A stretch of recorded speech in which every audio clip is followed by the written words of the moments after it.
poderia existir a logística reversa do plástico no Brasil inteiro. Então, Rosana, poderia, mas não resolve o problema. Porque o problema está no uso. Então, não adianta ter logística reversa de colherzinha de plástico. O que a gente não pode ter é colherzinha de plástico. Eu tenho que fazer um produto de plástico que dure 100 anos, em que a pessoa vai usar 100 anos. Então eu posso fazer um prato de plástico. Não tem problema nenhum em ter um prato de plástico. Na verdade, talvez os pratos de plástico deveriam ser mais comuns do que eles são. Mas esse prato de plástico ele tem que ser feito, produzido, pensado com o polímero certo para que ele dure 150 anos. Para que a minha filha herde os meus pratos de plástico. Agora, se eu faço prato de plástico descartável para que alguém use um prato de plástico porque ela tem preguiça de lavar louça, aí eu tenho um problema, certo? Então aí o problema que eu tenho é que o plástico ele é usado de maneira errada e aí a reciclagem não é a solução, beleza? Mas antes da gente falar de plástico propriamente dito, eu preciso lembrar para vocês que o Blabla é patrocinado pela maravilhosa Insider Store e que a Insider faz camisetas tecnológicas incríveis que duram muito tempo, que se aproveitam das características dos polímeros para, além de desamassar no corpo, além de serem fresquinhas e gostosinhas, também durarem muito tempo sem perder a cor e sem perder o formato.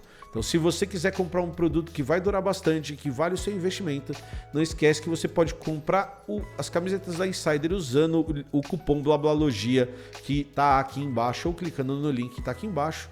Clica agora e aproveita essa promoção, tá bom? Uma dúvida conceitual que eu tenho, o problema do plástico remete ao problema do petróleo por questão de matéria-prima. Também, não é só isso. Também, o problema do plástico está ligado à durabilidade do plástico e ao mau uso do plástico. A matéria-prima ser petróleo, e nem todo plástico é de petróleo, mas a matéria-prima ser petróleo é uma questão sim. Porque o que você falou do uso de plástico se aplica ao petróleo também. Também, só que aí a questão, Egon, é que, de novo, o problema do petróleo não é um problema só de queima de petróleo, é um problema energético. O mundo tem exigido cada vez mais energia para a gente sobreviver. E a forma mais barata, mais fácil de transportar, mais fácil de extrair é através de petróleo. Então tá bom. Então qual que é a lógica? Tem duas lógicas. A primeira lógica é para que a gente gasta energia. E a gente gasta energia para deixar as pessoas ricas. A gente não gasta energia nem para solucionar os problemas da humanidade. A gente gasta energia para acumular dinheiro na mão de burguês, porque a lógica de produção é essa.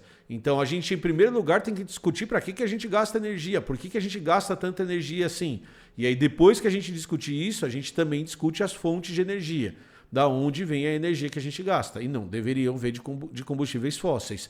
Ah, Emílio, mas a grade de energia sustentável ainda não é suficiente. Tá bom, não é. Mas a gente deveria gastar menos energia porque a gente tem que mudar a lógica do gasto energético. É a mesma lógica para tudo.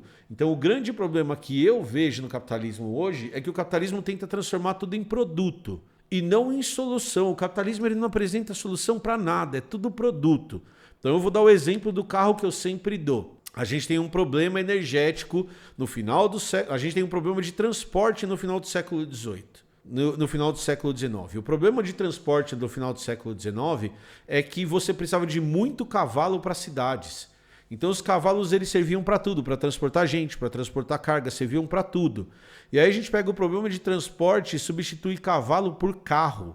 Então o que eu faço? Eu pego e construo uma carruagem sem cavalos, os primeiros carros eram carruagens sem cavalos, e aí eu vou escolher qual que é o combustível que esses caras vão usar. E os combustíveis dos carros são determinados pela facilidade de transporte, quantidade de energia e preço.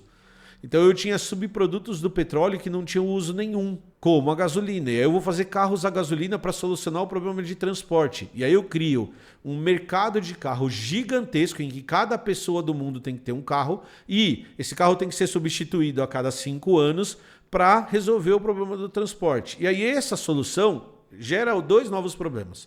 Um problema ambiental, então queimar petróleo está acabando com a nossa vida no planeta. E o segundo problema é um problema de engarrafamento, porque tem carro demais. E aí vem um cara, ou vem um conjunto de caras, e aqui a gente pode colocar qualquer empresa que vocês quiserem falar. Eu vou falar do Elon Musk, mas dá para falar da BYD também. E falam que a solução para o problema é carro elétrico. E a solução do problema não é carro elétrico, porque o problema não é o carro, o problema é o transporte. Então eu transformo o problema de transporte num produto. E esse produto chama carro. E eu acho que trocar um carro por outro é a solução para o problema de transporte. E não é. Aí eu aumento o número de carros e aumenta a demanda por energia, que vai vir da onde essa energia. Então, a questão é sempre que eu pego o problema e transformo em produto. Então, a questão do plástico é que a gente precisa entender por que o plástico é produzido do jeito que ele é e trocar a lógica por trás da produção do plástico. E não substituir o plástico por alguma outra coisa. Então eu vou substituir o plástico por colherzinha de bambu, tá bom? E daqui a pouco eu vou ter um problema com o bambu. Por quê? Porque a gente não deveria ter garfo descartável. Essa é a solução. A solução é fazer um garfo que seja de plástico que vai durar 150 anos. Então o problema não é o plástico necessariamente. O problema é para que a gente produz as coisas. Sabe o que você deveria ter, Arthur? O que a gente deveria ter, Rafael? O que a Lara deveria ter? O que o Lucas deveria ter? A gente deveria ter um conjunto de talher que a gente leva para os lugares. Você vai pegar o seu talher de metal, de plástico, feito para durar a vida inteira, e quando você for comer na rua, num lugar que não seja um restaurante, você tem o seu talher. Essa é a solução para a questão.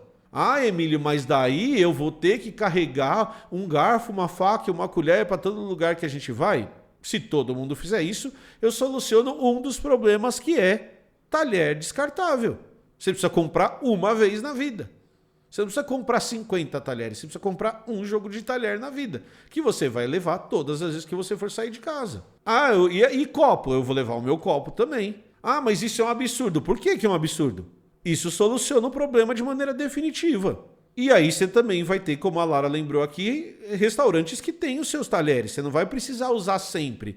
Mas o dia que você for comer num lugar que não tem, você não precisa de um copo descartável para comer. Ah, garrafinha de água. Não, garrafinha de água é uma incongruência. Não existe garrafinha de água.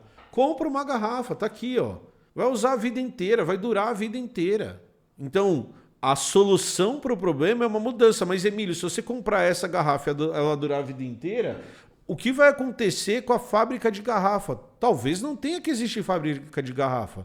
Talvez a lógica do porquê a gente produz as coisas tenha que mudar. Esse é o ponto. Esse é sempre o ponto. Então eu deveria comprar uma garrafa que vai durar a vida inteira. Eu deveria comprar um talher que vai durar a vida inteira. Certo? Então o problema não é o plástico necessariamente. É claro que no final das contas eu vou ter ilha de plástico, eu vou ter um monte de problema com microplástico, eu vou ter isso. Mas a solução para mudar isso não é nem reciclagem. Ah, mas Emílio, você não faz reciclagem? Claro que faço, mas a solução é mais ampla do que isso, gente. Então você tem que resolver a demanda, como o Rafael está falando aqui. Só que para resolver a demanda, eu tenho que convencer as pessoas, e aí aqui a gente muda totalmente a lógica do capitalismo, que ela não precisa consumir. Eu tenho que acabar com esse consumismo desenfreado. Tem que comprar coisas que duram. Como você vê a resolução da sacolinha de plástico no mercado? Eu acho que a resolução da sacolinha de plástico no mercado, ela é pegar o item número 20 da lista e dar importância para ele. Uma vez, Decolinuxis, eu vi uma entrevista que para mim foi game changer quando as sacolinhas de supermercado foram proibidas no estado de São Paulo. Então teve uma época, ou numa cidade de São Paulo, agora não lembro, as sacolinhas foram proibidas. E aí os repórteres estavam na porta do supermercado entrevistando as pessoas. E aí eles pegaram uma senhora e perguntaram para ela assim: olha, a senhora está saindo aí com sacolinha de plástico, a senhora não vê problema nisso? E aí ela pega o repórter, leva para um cantinho, acha uma mesa e ela começa a tirar todas as embalagens de plástico descartáveis que ela tem dentro da sacolinha. Então ela pega o frasco do shampoo, ela pega o frasco do detergente, ela pega o frasco da água sanitária. Então ela vai tirando tudo de plástico que tem dentro da sacolinha dela. E ela fala para o cara que todos aqueles plásticos pesam muito mais do que as sacolinhas. Você vai falar: Emílio, mas a sacolinha também é um problema. É, também é um problema, mas acabar com a sacolinha é colocar uma peneira para tapar o sol. A quantidade de plástico que tinha dentro das compras dela era muito maior do que a da sacolinha. Então o que a gente faz? A gente ataca a sacolinha. Eu não estou falando que a sacolinha não tem que ser resolvida. Então a gente ataca a sacolinha. E a hora que a gente fala não vai ter mais sacolinha no supermercado, a gente fala resolvi o problema. E aí você leva a sua eco bag e sai com 50 quilos de plástico de dentro do mercado. Então aqui em casa a gente não usa sacolinha de mercado. E você vai ver o nosso saco de reciclável, ele é gigantesco. Então, a hora que eu ataco a sacolinha, eu não estou atacando o problema. Eu não estou atacando problema nenhum. Eu não estou resolvendo o problema. Eu estou resolvendo a sua consciência. Porque o problema real não está aí, certo? Então é isso. O Marcelo falou, é a mesma coisa que culpar a população pelo desperdício de água. É a mesma coisa que falar que a minha torneira pingando é o que está acabando com a água do país, sendo que o agronegócio e as indústrias usam 80% da água. Eu estou individualizando o problema nas suas costas e não estou discutindo o problema de verdade. Ou que 30% da água que chega na nossa casa, ela é desperdiçada no solo porque os canos estão rachados. Eu estou colocando a culpa em você. E de novo, você não tem que deixar a torneira pingando. Resolve a sua torneira. Para de desperdiçar água. Mas esse não é o problema. Então vamos ter conversa de adulto, vamos ter conversa séria. Ah, então os canudos estão matando as tartarugas. Não, o que mata a tartaruga é pesca de arrasto. Isso mata a tartaruga. Ah, mas Emílio, você acha que a gente tem que usar canudo de plástico? Não, não acho. Mas o que mata a tartaruga marinha não é canudo de plástico, certo? É a pesca que arrasta e acaba com o fundo do oceano e mata a tartaruga aos milhares todos os dias. Esse é o problema. Então acho que quando a gente fala dessas questões, que seja do plástico, que seja do carro, que seja de qualquer coisa, a gente precisa entender que a lógica de consumo tem que mudar, a lógica de produção tem que mudar, a lógica do mundo que a gente vive tem que mudar. Enquanto a gente falar que a solução para um excesso de consumo de produto é outro produto, enquanto eu falar que o minimalismo é a solução para o problema do consumo, e aí as pessoas estão comprando sofá branco de $5.000 para ser minimalistas, cara, esquece, não vai funcionar nunca. Então é isso. Então, continuem fazendo as coisas. Continuem fazendo as coisas que vocês acham que tem que fazer. Separa lixo, consome menos, mas entendam que essa solução não é individual. A solução para as questões sociais e ambientais do mundo é coletiva. Então, faz o que eu estou falando. Tenha sua garrafa, leva a sua caneca, se possível leve os seus talheres, tenha um joguinho de talher para levar para tudo quanto é lado, mas entendam que você sozinho não vai conseguir fazer nada, a gente precisa mudar a lógica de como o mundo funciona, a lógica da demanda, a lógica de tudo tem que mudar, porque senão, gente, esquece, tá? Não esquece de deixar seu like e de se inscrever no canal, até a próxima e tchau!